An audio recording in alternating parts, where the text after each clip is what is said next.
Assalamualaikum and salam satu Malaysia. Today we are going to present our economics presentation, and the title is unemployment. Before that, I'm going to introduce myself. My name is NURULIKMA binti Pak Wan CHIK, and I'm SITI NURFAJRINA binti SUHAIMI. I will be the first presenter.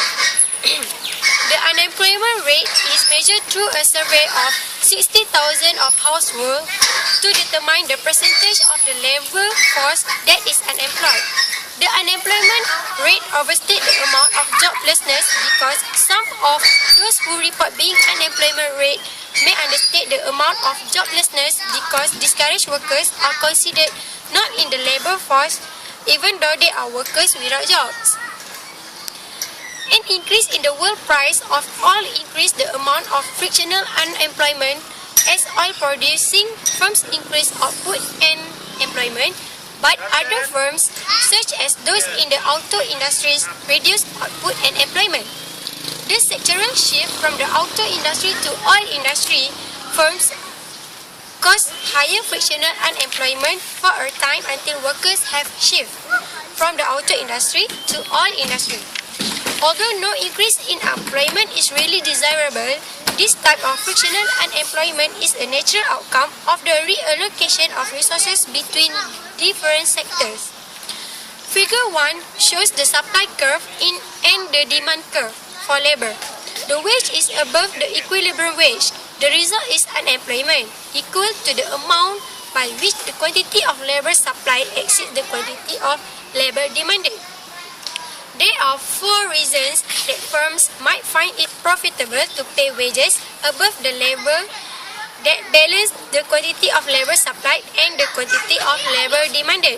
The first one is to ensure that workers are in good health so they will be more productive.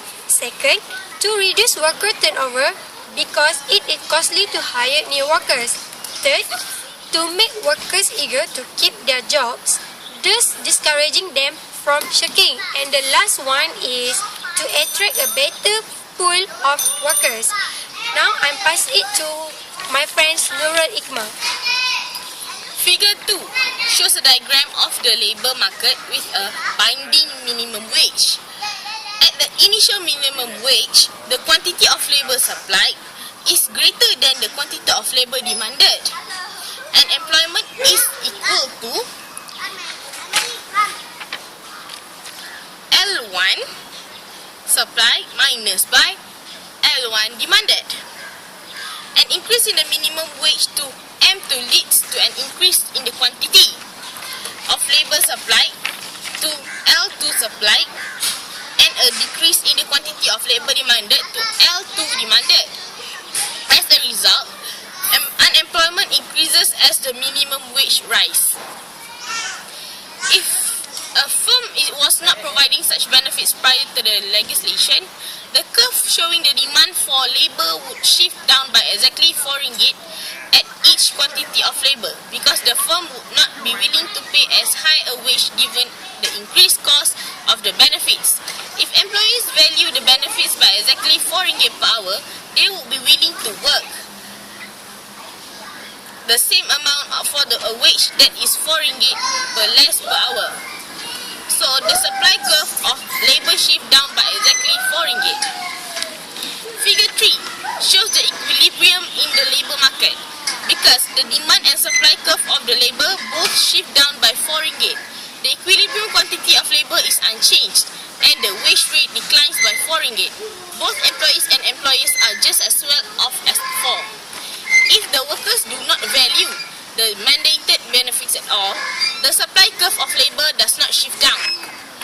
As a result, the wage rate will decline by less than 4 ringgit and the equilibrium quantity of labor will decline. Employers are worse off because they now pay a greater total wage plus benefits for fewer workers.